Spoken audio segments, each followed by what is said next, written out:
আবারও গাজাবাসীর ত্রাণের জাহাজ ধরে নিয়ে গেল ইসরায়েল।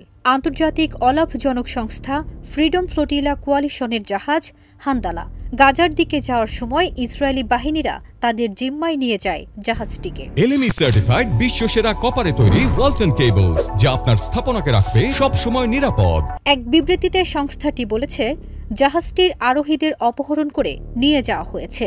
ওই সময় জাহাজটি গাজা উপকূল থেকে প্রায় 40 নটিক্যাল বা 47 কিলোমিটার দূরে আন্তর্জাতিক জলসীমায় ছিল। বিবৃতিতে এফএফসি জানায়, ইসরায়েলি বাহিনী জাহাজটিতে থাকা সব ক্যামেরা বন্ধ করে দিয়েছে। 26 জুলাই রাত 11:15টার দিকে এই ঘটনা ঘটে। এরপর থেকে জাহাজটির সঙ্গে সংস্থাটির আর কোনো যোগাযোগ নেই। বিবৃতিতে আরও বলা হয়েছে, হান্দালা নামের জাহাজটিতে কোনো অস্ত্র ছিল না। এটা গাজাবাসীর জন্য জীবন রক্ষাকারী সামগ্রী নিয়ে গিয়েছিল। এর মধ্যে শিশু খাদ্য, ডায়াপার, খাবার, ওষুধ ছিল। আন্তর্জাতিক জলসীমায় এই ঘটনা ঘটে, যা আন্তর্জাতিক সমুদ্র আইনের সুস্পষ্ট লঙ্ঘন। জাহাজটিতে 10টি দেশের মোট 21 জন ছিলেন বলে জানিয়েছে এফএফসি।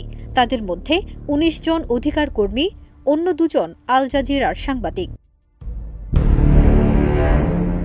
এদিকে গাজা অভিমুখী ত্রাণবাহী জাহাজকে বাধা দেওয়ার ঘটনায় ইসরায়েলের প্রতি তীব্র নিন্দা জানিয়েছে ফিলিস্তিনের স্বাধীনতাকামী সশস্ত্র সংগঠন হামাস। এ ঘটনাকে জলদস্যুতা হিসেবে উল্লেখ করে নিন্দা জানাতে জাতিসংঘের প্রতি আহ্বান জানিয়েছে সংস্থাটি।